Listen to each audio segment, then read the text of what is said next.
ये योजनाएं मेरी माताओं, बहनों, बेटियों के जीवन को आसान बनाती है, उनकी मुश्किलें कम करती है। सिर्फ अपने परिवार के लिए सोचने वाले परिवारवादी नेताओं को ये बात कतई समझ नहीं आ सकती है। देश की करोड़ों को मुश्किलों से माताओं, बहनों को मुक्ति दिलाने का सोच ये हमारी सरकार की अनेक योजनाओं का आधार रही है। 2014 में सरकार में आने के बाद मैंने आप महिलाओं के जीवन चक्र के हर पड़ाव के लिए योजनाएं बनाई, उन्हें सफलतापूर्वक लागू किया।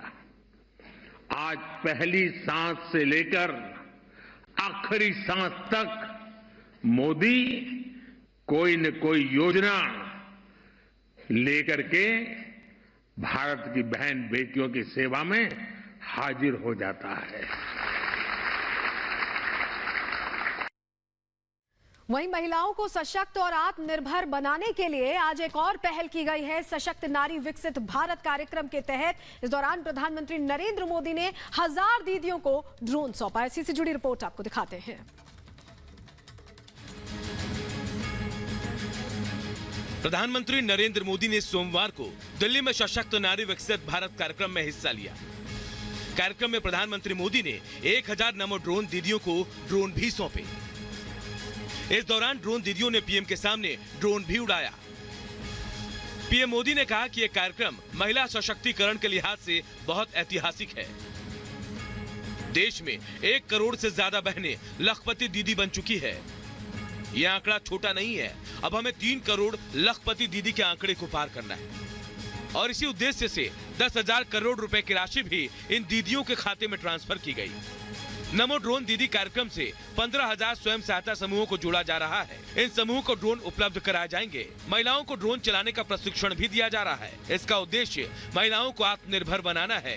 प्रधानमंत्री मोदी ने लखपति दीदियों को सम्मानित भी किया। Bureau report, Republic Bharat. उधर इलेक्टोरल बॉन्ड की जानकारी देने के मामले में एसबीआई को सुप्रीम कोर्ट से दरअसल बड़ा झटका यहां पर लगा है। सुप्रीम कोर्ट की 5 जजों की पीठ ने 12 मार्च यानी कि कल तक सारी जानकारी इलेक्शन कमीशन को साझा करने के आदेश यहां पर दिए। 1 मिनट की रिपोर्ट में आपको दिखाते हैं। इलेक्टोरल बॉन्ड की जानकारी देने से जुड़े केस में स्टेट बैंक ऑफ इंडिया को सुप्रीम कोर्ट से बड़ा झटका लगा है। सुप्रीम कोर्ट ने एसबीआई से इलेक्टोरल बॉन्ड की सारी जानकारी 12 मार्च यानी कल तक इलेक्शन कमीशन से साझा करने का आदेश दिया है। साथ ही कोर्ट ने कहा है कि चुनाव आयोग सारी जानकारी इकट्ठा कर 15 मार्च शाम 5 बजे तक इसे वेबसाइट पर अपलोड करे। इतना ही नहीं, सुप्रीम कोर्ट ने एसबीआई को चेतावनी भी दी कि अवमानना का केस नहीं किया गया है, लेकिन आदेश लागू नहीं होने पर अवमानना का नोटिस जारी किया जाएगा। सुनवाई के दौरान एसबीआई ने दलील दी थी कि बॉन्ड से जुड़ी जानकारी देने में कोई दिक्कत नहीं, लेकिन इसके लिए कुछ समय चाहिए। सुप्रीम कोर्ट की 5 जजों की संविधान पीठ ने 15 फरवरी को इलेक्टोरल बॉन्ड की बिक्री पर रोक लगा दी थी। साथ ही एसबीआई को 12 अप्रैल 2019 से अब तक खरीदे गए इलेक्टोरल बॉन्ड की जानकारी 6 मार्च तक इलेक्शन कमीशन को देने का निर्देश दिया था। 4 मार्च को एसबीआई ने सुप्रीम कोर्ट में याचिका लगाई और इसकी जानकारी देने के लिए 30 जून तक का समय मांगा था। और अगली खबर जम्मू कश्मीर के पुंछ से है, जहां पर सुरक्षा बलों ने आतंकी ठिकानों का भंडाफोड़ किया है। आपको बता दें, गुफा से विस्फोटक बरामद हुआ है। इस विस्फोटक का इस्तेमाल कहां होने वाला था और ये कितनी बड़ी कामयाबी सुरक्षा बलों के लिए, इस रिपोर्ट में आपको दिखाते हैं।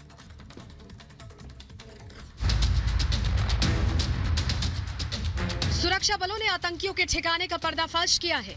सेना को उस गुफा में विस्फोटक और एक वायरलेस सेट मिला है। सेना के जवानों ने 7 आईईडी जब्त किए हैं। यही नहीं, जवानों ने उस गुफा से कंबल के साथ कुछ अन्य चीजें भी बरामद की हैं, जिससे आशंका जताई जा रही है कि आतंकी उस ठिकाने का इस्तेमाल छिपने के लिए कर रहे थे। अधिकारियों के मुताबिक जम्मू कश्मीर के पुंछ जिले के जंगल में आतंकी हाइडआउट का भंडाफोड़ किया गया। सेना के अधिकारी ने बताया कि पुलिस और सेना के संयुक्त तलाशी अभियान के दौरान एक गुफा के अंदर मौजूद आतंकी ठिकाने का पता चला है। सेना ने जानकारी दी कि शुरुआती जांच से पता चला है कि इस ठिकाने का इस्तेमाल आतंकियों ने किया था। यही नहीं, इस ठिकाने का इस्तेमाल हथियार और गोला बारूद रखने के लिए किया गया है, ताकि आतंकी घटना को अंजाम दिया जा सके। इस मामले में केस दर्ज कर आगे की जांच शुरू कर दी गई है। हालांकि अभी तक कोई गिरफ्तारी नहीं हुई है। Bureau report, Republic Bharat.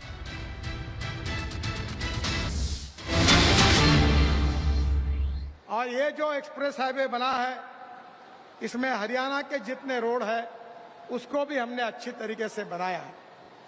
मुझे बहुत खुशी है कि दिल्ली के डेवलपमेंट प्लान में जो UR2 था, रिंग रोड दिल्ली का, उसका भी काम लगभग पूरा हुआ है। 3 महीने के अंदर आगे प्रधानमंत्री जी के हाथ से उसका भी उद्घाटन हम करेंगे, जिसके कारण ये पूरे गुड़गांव से धौला कुआं तक जाने वाला जो रोड है, इसका ट्रैफिक 50-60% कम हो जाएगा। पंजाब, हरियाणा, कश्मीर, हिमाचल, यहाँ से लोग जिनको एयरपोर्ट जाना है वो पानीपत के बाद तुरंत UR2 पर आएंगे और केवल 25 से 30 मिनट के अंदर हमारे इस द्वारका एक्सप्रेस हाईवे पर पहुंचकर एयरपोर्ट के नीचे जो एयर स्ट्रिप है उसके नीचे से टनल लगभग पूरी हुई है। जून तक उसका उद्घाटन होगा।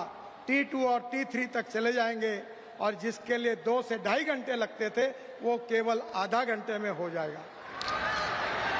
मुझे बहुत खुशी है कि हमारे जो प्रोजेक्ट्स है, जो project state of art project है, बड़ी बड़ी टनल बन रही है, ब्रिजेस बन रहे हैं, रोड बन रहे हैं, एक्सप्रेस हाईवे बन रहे हैं, 32 ग्रीन एक्सप्रेस हाईवे बन रहे हैं, पर आज का प्रोजेक्ट उनमें से भी अलग है।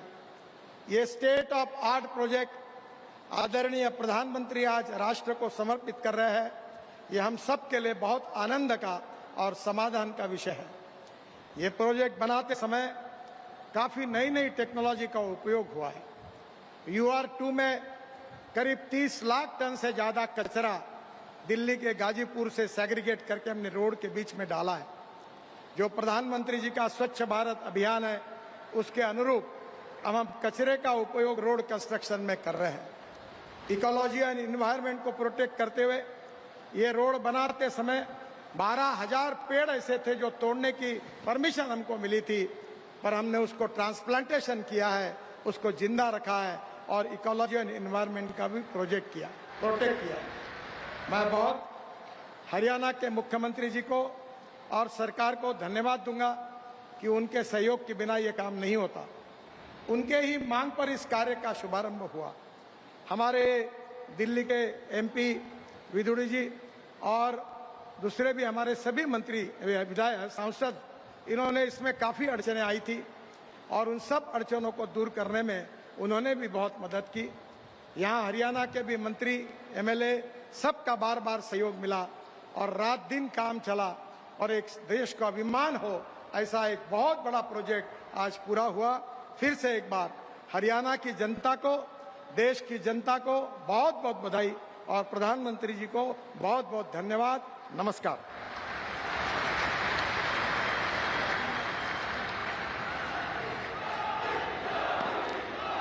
आपका हार्दिक धन्यवाद। और इस बीच आपको बता दें, प्रधानमंत्री नरेंद्र मोदी ने परिवारवादियों पर निशाना साधा और ये कहा कि परिवारवादियों ने मेरा मजाक उड़ाया। मैंने महिला सशक्तिकरण की बात की तो परिवारवादियों ने मेरा मजाक उड़ाया। प्रधानमंत्री नरेंद्र मोदी ने यह भी कहा कि नारी शक्ति बढ़ेगी तभी समाज आगे बढ़ेगा। ड्रोन वितरण कार्यक्रम में बोले प्रधानमंत्री नरेंद्र मोदी, परिवारवादियों पर उन्होंने निशाना साधा और ये कहा कि परिवारवादियों ने मेरा मजाक उड़ाया। महिला सशक्तिकरण की मैंने बात की तो मेरा मजाक उड़ाया गया। परिवारवादियों को बात समझ में नहीं आएगी। नारी शक्ति बढ़ेगी तभी बढ़ेगा समाज। सुनिए क्या कहा PM ने।